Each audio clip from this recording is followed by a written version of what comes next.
I see Neil McPherson from Secunda. One of my mentors is in Secunda. Every now and then I tell my wife, I say to her, I'm going to take a few days out and I'm going to visit Dr. Gerard de Bruin. Neil, maybe you even know him. He's got an estate there and quite a few property developments. And I go and sit with him for 1 or 2, typically sometimes even 3 days. And that's interesting for me that someone that wealthy has the time to invest in other people. You know, where many times we have these perceptions about people with money. We project perceptions on them, perceptions that we've been conditioned to believe. Like, you know, if someone has a lot of money, they must be a crook. Like, because I can't do it the way that they did it. They either inherited the money or they stole it. Just because you can't understand how that works doesn't mean it's a crook, right? So I've been probably blessed in the sense that all the very wealthy people and very rich people that I've met has been very kind to me and has been giving of their time, quality time, and it's been very open as to what their numbers look like, as to where their money comes from. It's been very realistic as to what's not working. Has been very authentic in terms of the mistakes that they've made, you know. And it's now just past 7, so a bit more of a formal good evening to everyone from myself, Enrico Hanekom, and my co-host, Ace here. Good evening, everybody. Tonight is really just going to be a nice chat with you guys. I haven't prepared much. I'm not even going to show any slideshows or any presentations or anything like that. The title of tonight is Fix This or Stay Poor.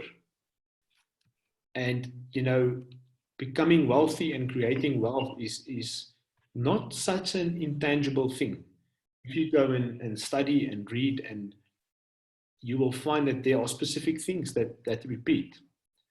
So you guys who know me, I've been an entrepreneur for many, many years, 16, 17 years now, starting and closing many businesses and venturing with all sorts of stuff. And what's an entrepreneur? An entrepreneur is someone who takes a resource. I know many of you guys are entrepreneurs here. Listen to this definition.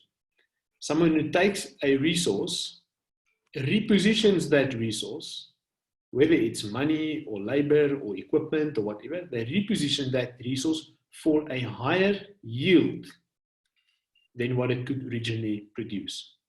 And isn't it amazing that an entrepreneur can use their mind in order to take a resource such as money or capital or equipment or a service, even intellectual property, and position it differently so that it can create more value, okay? And that brings us to one of the first things in terms of what is money. I just wanted to check the chat box. Johan from Namibia is saying, I'm so glad the picture of the 2 oryx is back in the background. The previous picture was my wife's musical, very more classical piece. She's a musician, and she's now a professional homeschooler as well, as many of our women now are. Hello, Rian van Vryburg. But yeah, the oryx has got a special meaning to me. The gemsbok is such a majestic animal, you know. He's very dangerous, but he's not aggressive. The oryx is somewhat of a loner, you know, in the desert, so to speak.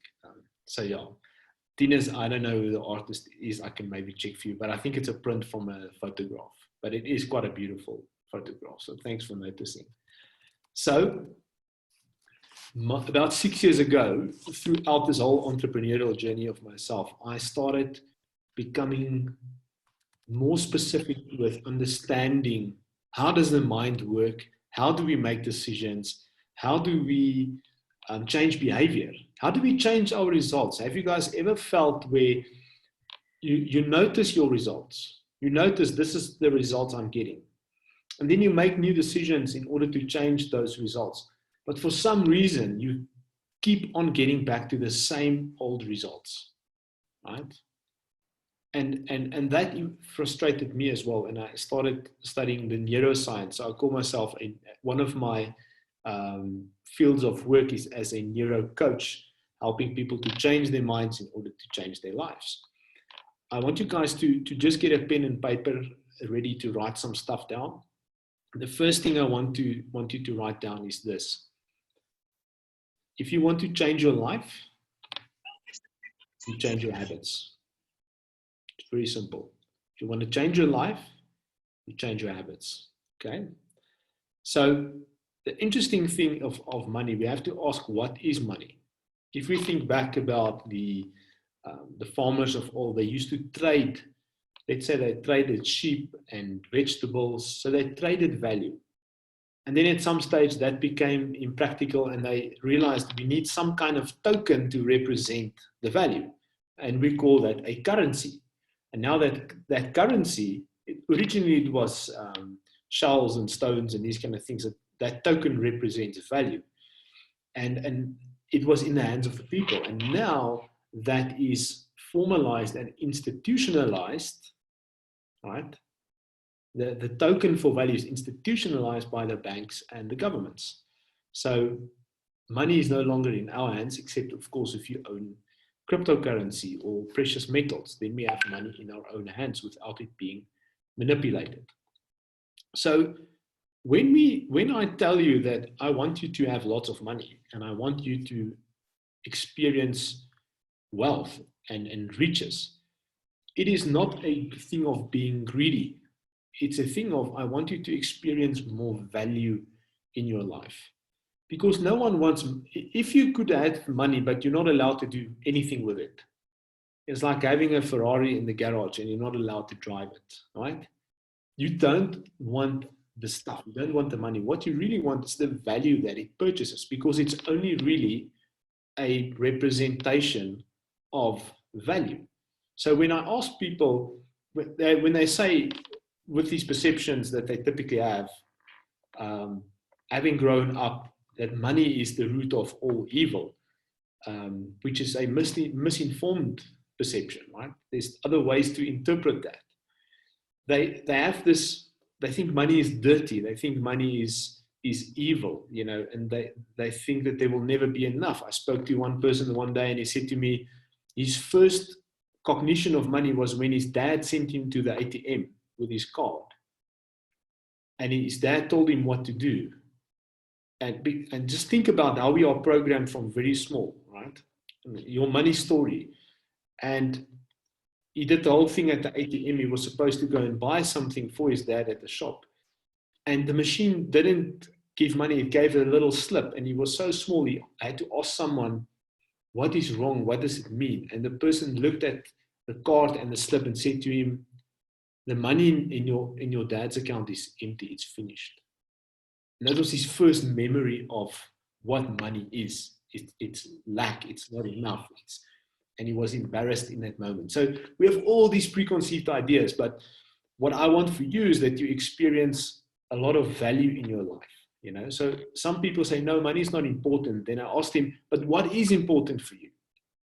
If money is not important, what is important? Then they would say, you know what, spending time with family, or I love traveling, I would love to see more of the world, or I've got this hobby that I'm really excited about, etc., etc. Or there's some people in my life that I love to help for them to have more freedom or more abundance, whatever.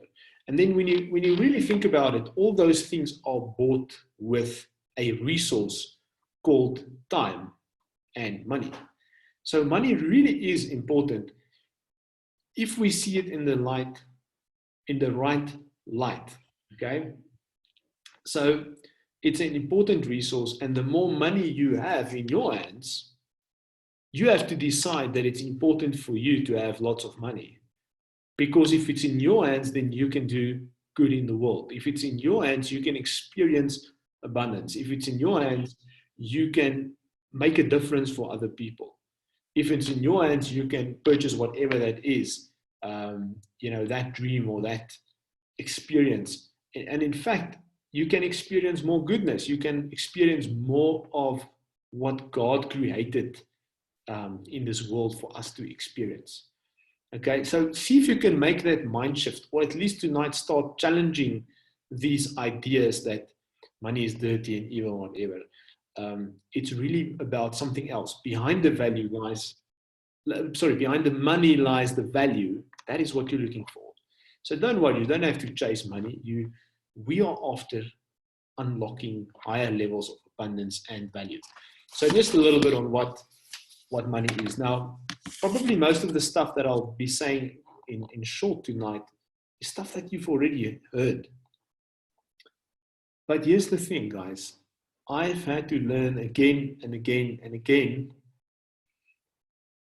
what you know and you don't do, you don't really know it. Okay, so let me put it in other words. Knowing and not doing is not knowing at all. Okay, so there's really not much new that I can offer you tonight. But maybe open your ears in a different way to say, let me consider this from a practical point of view. I'm considering doing this. Because it's very easy to say, yes, I've heard that. Yes, I've seen it. Yes, all of that. But knowing and not doing is not knowing at all. Right? It's that simple. It's that simple. And this is what Asia said in the beginning as well, experiential knowledge. Okay. So that's maybe one that you can write down. You've written down, if you want to change your life, you change your habits. Now you all have to ask yourself, what are the productive habits that create wealth and more value?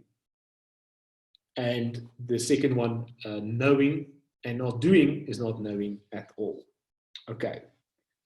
Now let's talk a little bit of numbers, because this is the first part that you need to educate yourself in, is understanding business numbers, financial numbers. What is the language of the business world? What is the language of the financial world? It's very simple. It is numbers. So a while back when I was so desperate and so down and out and so sick and tired of being sick and tired, many years ago, I was on my knees praying and crying, and I said, oh Lord, why do I have to suckle like this? Why does it have to be so difficult? And the thing is, there wasn't any chariot full of money that arrived or anything. All that has arrived was an education and a certain mindset change to say, all right, the first law, the zeroth law, so you can write law 0. I'm not going to give you any more laws, but write down law 0, is invest in yourself first. Okay? So writing this down. Law 0, invest in yourself first. AC, I kind of like that you're typing this stuff up in the chat box. Thank you. So law 0 is invest in yourself first. So that's what happened for me on this journey, is I started investing in myself first. And some of that information, experiential information, practical knowledge that has become wisdom, I am sharing with you tonight. So let's quickly see. Now, the question is, how do you invest in yourself? It's one thing to say, okay, that sounds great, invest in myself first, but how do I actually invest in myself? It has to do with your mindset. It has to do with, how can I change my mindset? The ways that I invest in myself is through coaching. And that is one of the things that I continuously invest in, to have some mentor and some coach that challenge me and ask questions and bring new perspectives so that I can develop much, much faster.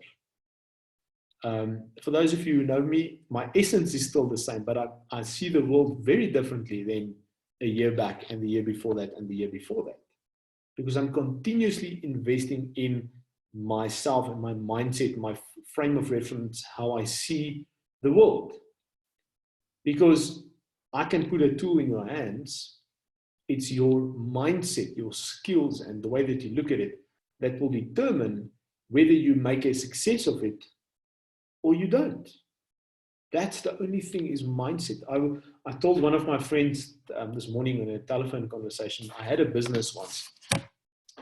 It was a Google certified agency, and this business grew so quickly. We grew the thing to death.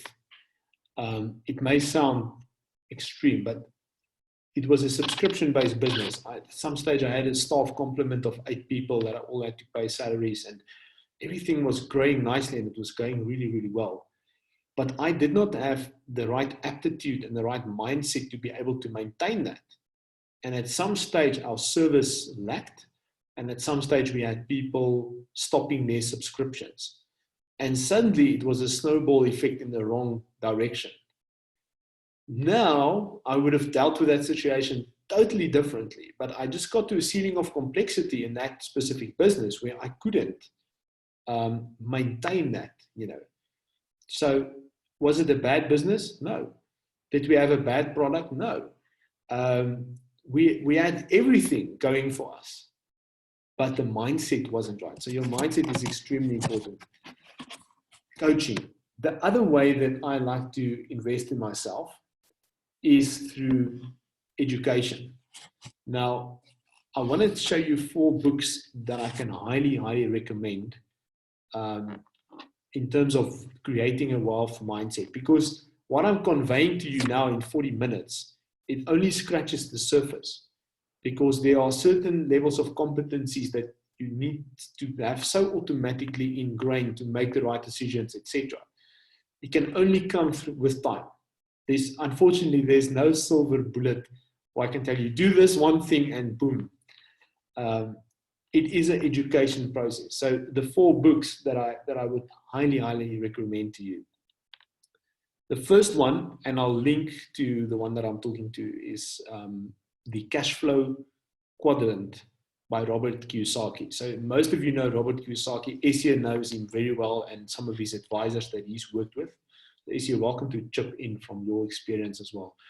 But the book that you would know from him is Rich Dad, Poor Dad, right? But the one that is the real gem for me personally was Cashflow Quadrant, because that goes into a certain mindset, and it's so easy to understand. I'm going to draw it out on my screen for you. Essia, was there anything that you wanted to say while I'm sharing my whiteboard with the guys? I'll just quickly elaborate. In Rich Dad Poor Dad, he introduced the cash flow quadrant. But then what happened is he got so many queries and questions and people wanting to know more that his second book he ever wrote was the Cash Flow Quadrant. So those were his first 2 books. And the Cash Flow Quadrant is really a masterclass on the 4 mindsets that he's categorized everybody into the way they think about money. Wow. So before this is related to the quadrants, we'll draw them out just now, but I want to show you how does money flow. Thanks, Essia. This is extremely important. But once again, knowing and not doing is not knowing at all. So how is this relevant to your own financial situation, right? So you're going to have to excuse my mouse drawings here. So we have, normally you have a income and expenses sheet, and then you have that's a profit and loss, and then you have assets and liabilities, right? If you look at your finances. Assets and liabilities. And if you don't understand this is part of your financial education that you need to start to understand. But very simply put, how does the money flow for poor people? I'm going to try and make this very, very simple. The way that money flows for poor people is like this. They generate their income, right? Money comes in and money goes out. It goes to expenses. We also call this van die hand tot die mond, day to day, week to week, month to month. It's a very short-sighted. That it's not using the executive center to think into the future, right? So this is survival. This is being poor, is where income is expenses. And what is the stats for South Africans? 120 or something percent of South Africans, South Africans live out 120%. I'm not accurate on the stat of their income. It means they even have more expenses than what their income allows, right? Scary, scary stuff. So this is how cash flows for the poor. And if you find yourself there, money comes in, money goes out, 100%, 100%. You know, you have to see if the shoe fits. The middle class has a very, very unique sickness. I call it the middle class sickness. The middle class sickness, buy what they think are assets. We'll define an asset just now. They buy liabilities. They think the house is an asset, right? You know, you grow up and your dad tells you your biggest asset is your house. You think the car is an asset, takes you from A to B. You have all these ideas of what an asset is. You think your policy is an asset, your annuity. But the only thing that's really defined as an asset by Robert Kiyosaki, and he's such a good teacher in this, is a thing that produces cash flow. So let's talk about the house that you own. Is it an expense or is it an income? It's an expense, right? So it's a liability. An asset is only something that produces cash flow. Okay, so what the middle class do, let's write this. Now, I actually want you to, as I go through this, you think about your monthly budget, right? And you can write here percentages because we all participate on different levels here. So let's say, I'm going to use a round number like 100,000 a month. Let's say your expenses or your earnings is 100,000 a month, just to make the calculations easy. Maybe more, maybe less, doesn't matter. Of that 100,000, how much goes in and out? What is the percentage there? What is poor money, so to speak? How much percentage of that is middle class? And let me explain that further. So middle class generates income. They think it's assets, but in fact, they are paying for liabilities that are expenses. Can you see our cash flows for the middle class? And then at some stage, the middle class think, you know, we really, this thing is something that we really need, or this thing, this car, or this house is something that we really deserve it. And they end up here paying more than their income really is, 120% at times. This is a very dangerous situation because all that means is if your expenses are more than income, it means that you are digging this hole even deeper of liabilities. And if you find yourself in a hole, what should you do? Say you've heard me say this. Stop digging. Yes, please. Yes, please. Stop it. How does cash flow for us reach, right? How does it work? Right. I can't even spell reach. Is it with a T or without a T? I guess Afrikaans, okay. For the let's say for the wealthy. Say for the wealthy. And I want you to be very mindful of your own numbers here. So how the rich and wealthy work is their income buys true assets. True assets. What's a true asset? It's something that produces a cash flow. Okay, positive cash flow. What do they do with the cash flow that is produced?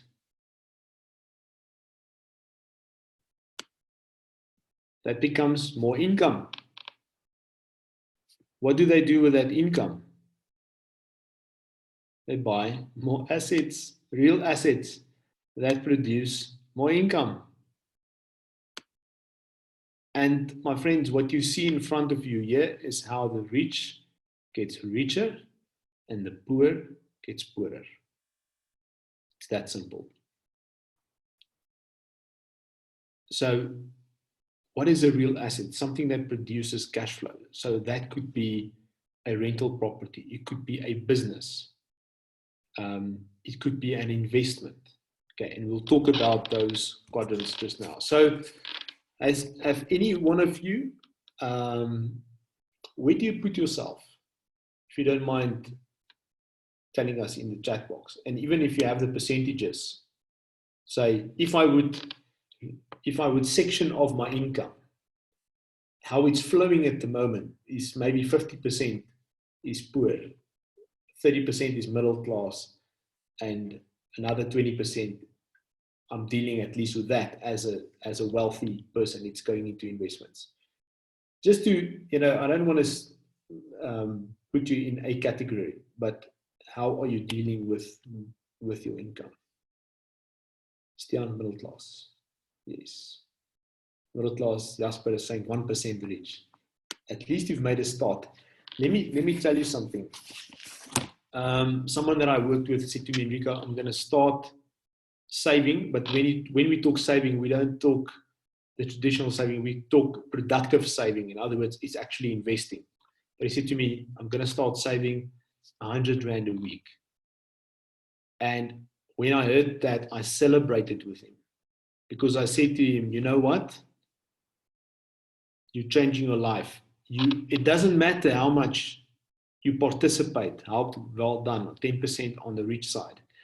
I don't care about the number. I only care about the habit. Let me tell you something. Well done, Yafu. 50% rich. Well done. Yafu, you're going to get to a tipping point where it goes the other way, right? Well done. Poor but getting a rich mindset. Yes, it all starts here with your education. And that's why you go and get this book, The Cashflow Quadrant from Robert Kiyosaki.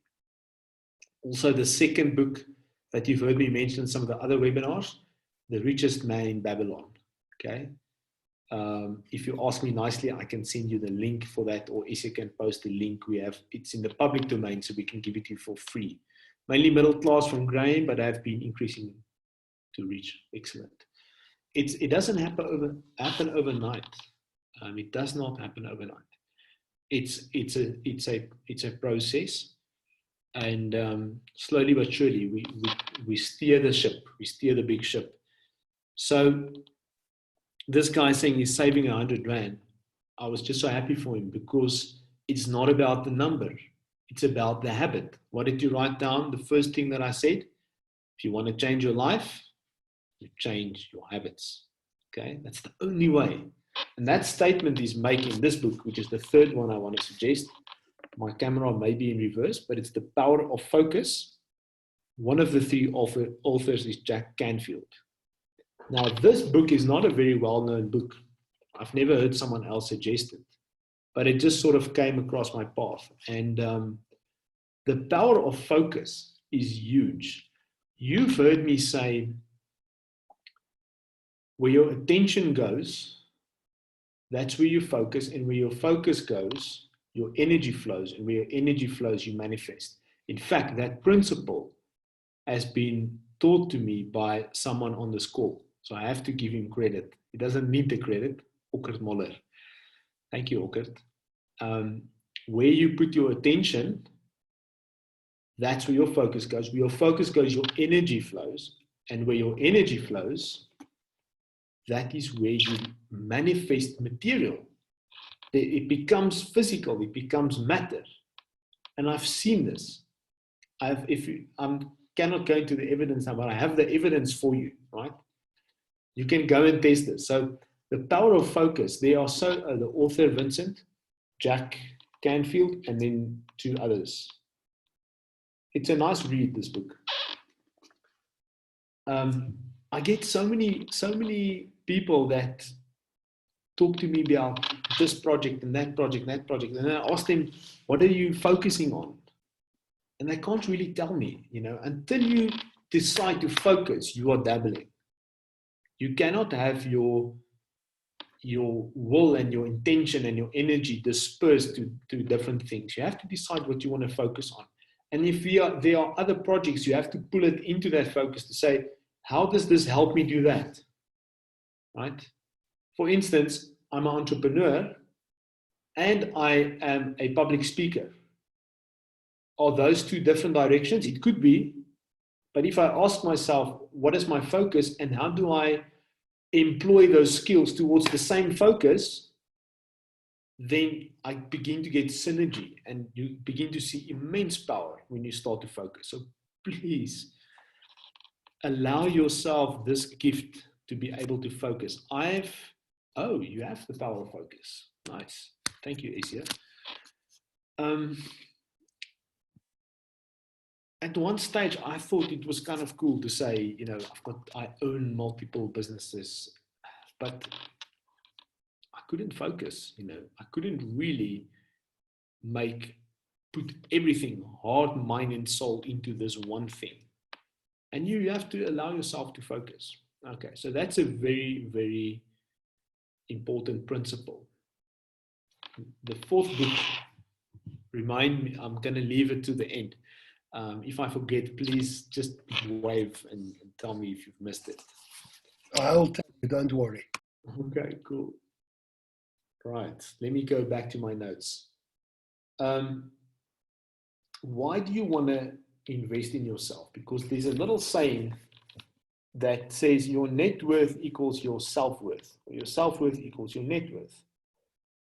And I guess one can dispute that, but to a big extent, what you are earning is linked to your belief about yourself and the beliefs around abundance and what is available for you, right?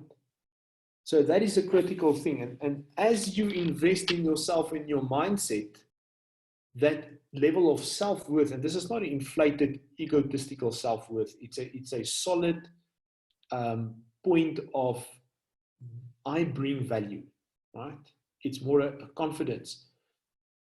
Undoubtedly, you will find that your income will increase.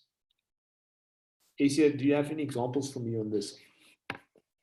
In terms of where net worth equals self-worth, as people invest in themselves, they begin to see the monetary verification of that. It's as if money comes in line with that. I don't know how to else put it. Let me see if I can talk to this current example on the table where a lot of us are participating in MTI.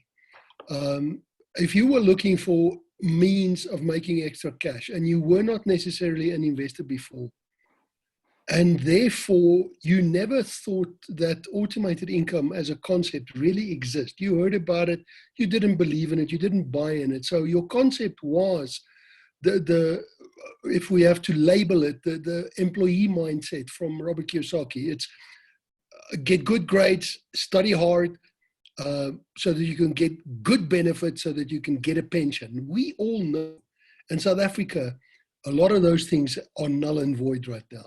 So what if that's your mindset and that's where you are and you're chasing a paycheck just to make it to the end of the month, and suddenly you've unlocked automated income in something like MTI.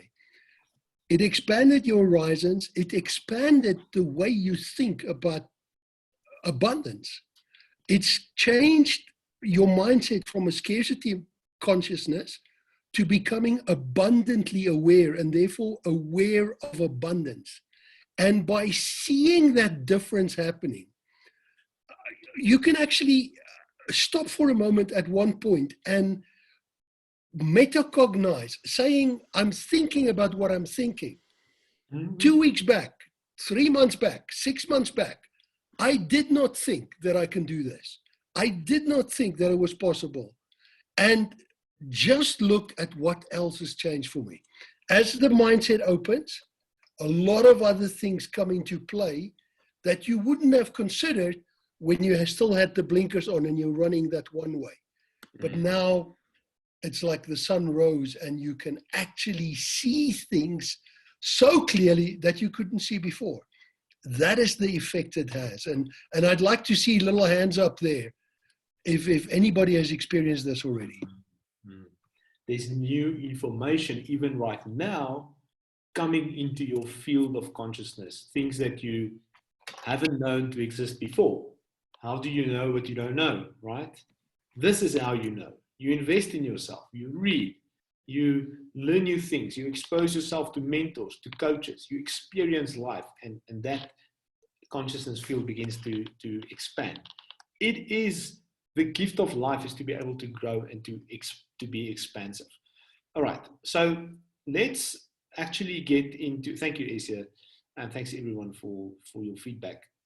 I want to show you one more thing, maybe a few more things. I have about 10 minutes before I need to leave. So also in the Cashflow quadrant, concept from Robert Kiyosaki, we have these quadrants. And where are you at? Just put it in the chat box for me. I always thought I was a business owner. That's the B quadrant. Until I realized I only own my own job. I was really self-employed. So S is self-employed. B is business owner. E stands for employed. So my journey was, I was employed for 9 months.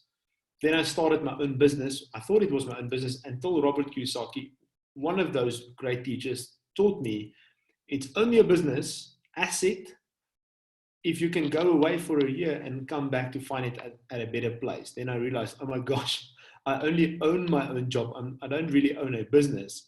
I was self-employed, right? Self-employed. Now, as you would imagine, 97% of people are here. That's where they operate. They're either employed or self-employed. Very few can continue this journey to become business owners. And what do you think the last one is? What do you think I stands for? I know many of you already know this. But remember, knowing and not doing is not knowing at all. Yes, Jasper, investor, Tina's investor, great. So we have the right minds together here. So you need a plan. You need a plan to know, how will I progress from being employed to being self-employed, to being a business owner, and to being an investor. It is the wealthy that sits on this side of the equation that is only between 1 and 3% of the population, right? On the left side, you work for money. Listen carefully. On the left side, you work for money. On the right side, money works for you. Okay? Listen to this question. What can you do for yourself to move across from the left to the right side? And I'm not saying go and put in your resignation tomorrow. Please hear me. There must be a plan. There must be a progression. Because there's a totally different set of rules that applies on the right side. It's not the same set of rules that applies on the left side. Let me tell you a funny thing quickly. The third book that Robert Kiyosaki wrote is because of exactly what Enrico now said. When you see the light, suddenly you want to drop everything on the one side and jump into the other side. So the third book that Robert wrote was because of that reason. People said, I read your book, I went all out, I quit my job, and he wrote a book that says 10 things to know and do before you quit your job. Mm-hmm. So there is a progression to it. Yes, there's a lovely book. And then the last principle that I want to emphasize, and you know where you're at, and work on the plan. It doesn't have to come instantly. Go through that progression, and I guess Isi will put that book in the chat box for us as well. I did not know that one existed. the 3-bucket principle. Now, there's 1 or 2 people to credit there, but I'm not going to mention the names because I have adapted it slightly to what I think is accessible. The 3-bucket principle also looks different on the left side and on the right side. And this may potentially be a strategy for you to progress from left to right, okay? From working for your money to your money working for you. Totally different playing field altogether, right? So in this quadrant, your first thing that you want to be doing is to generate a surplus, right? I'm just going to put S. So 3 buckets on the left side. The first thing is a surplus. What that means, it means if you are earning, remember as cash flows, let's say you're earning 100,000 Rand, and you cannot go to the investor side or the business owner side without a surplus. This is a requirement. You need a surplus. That is either in capital or in cash flow. So from 100K, there's 2 ways to generate a surplus. You're either going to make more money by some means, or you're going to decrease your expenses. But let's say you've been able to lower your expenses to 91,000. That means I have surplus of 9,000. So let's say with 9,000 surplus, how will I utilize it? Okay. A third goes into the 3rd bucket. In other words, 3K. The 2nd bucket here is investing. So here you are starting to play in this investor field, right? You invest. And whether you do this weekly or monthly, it doesn't matter. As long as you do the habit. I don't care if this is 30 rands, guys. The habit is what's going to serve you. One of my friends actually said he wants to start training. And I asked him how it's going. And I said, he's been training for 2 months. What he does every morning is he gets up at a certain time. He takes his bicycle. He goes out the garage. And right in front of just outside his gate, he turns around and he comes back in. He's starting to create the habit. Right? So the habit is it's more important how you do it than what you do. Okay? So create this habit. The 3rd bucket is risk or reward money. Let's call it R&R. It's not rum and raspberry, okay? Risk and reward. So with 1/3 of your surplus, yes, you've worked for it. You can enjoy it. You can reward yourself. So that means in this case, my holiday budget is 3,000. It's not the middle class. The middle class sickness is to say, I deserve a holiday. I'm going to do 100,000 on a credit card because I feel I deserve it. I've worked so hard, right? No. You first create a surplus. That surplus, you invest in the surplus fund, and that accumulates, right? Another third, you play as an investor. You invest. Let me just use this. And that third, and the last third, you can risk or reward.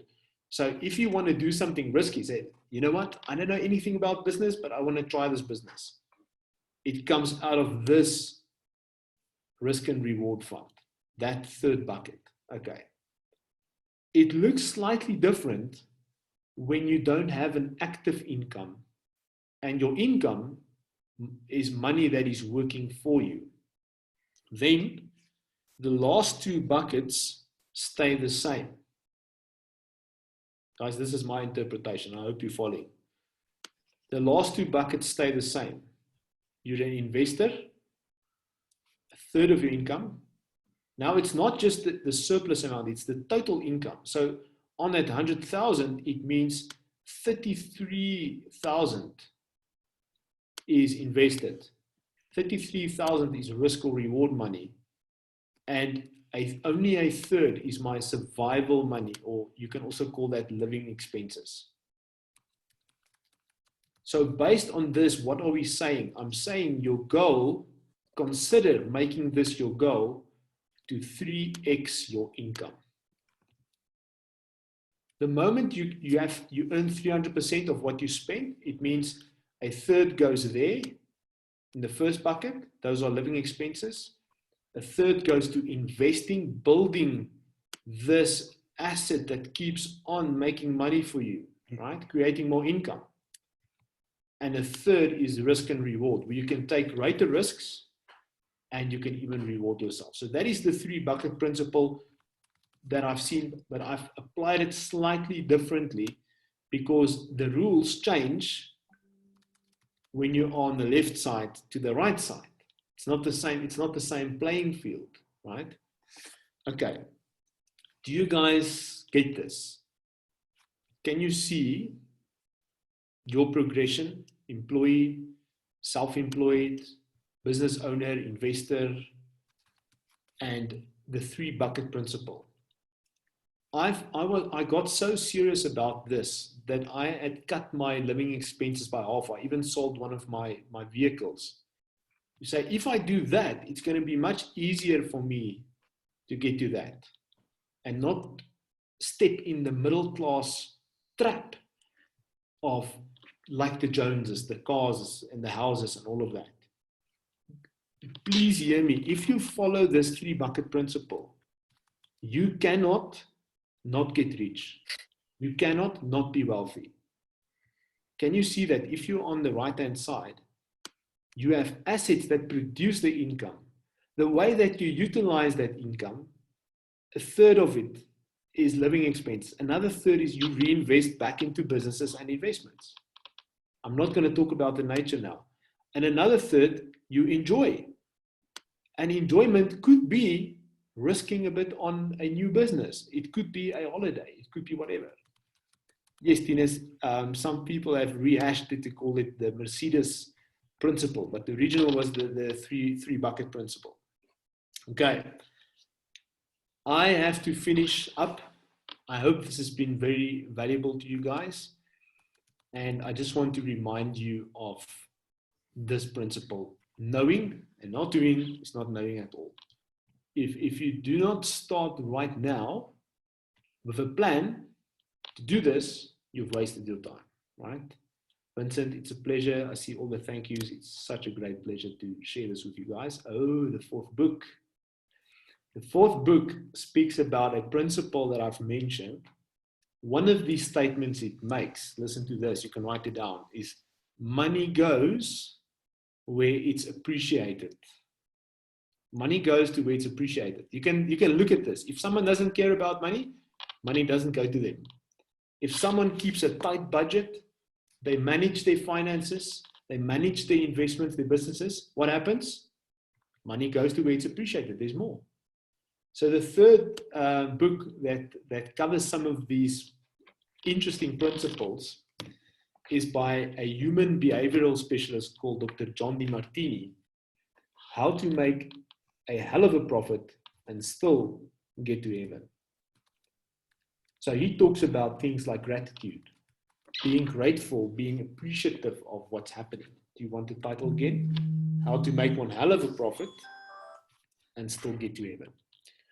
Guys, so also practice gratitude in the form of appreciating what you are achieving and what you have, and that will create more of that. So I thank you, and thank you, AC, again for co-hosting. I'm going to hop off. I'm presenting at 8 o'clock. I do want to invite you guys to Thursday evening's webinar, where we will become more practical with a specific tool that AC has mentioned called MTI, which is a kind of a savings account that gives us the capabilities to do some of this. So I'd love to present that to you guys. I will send you the invitation on email tomorrow. Okay. Thank you very much. I wish you all a great evening. Thank you, ACM. Thank you, everybody. Goodbye and good night. That was Mindset Monday. See you next time.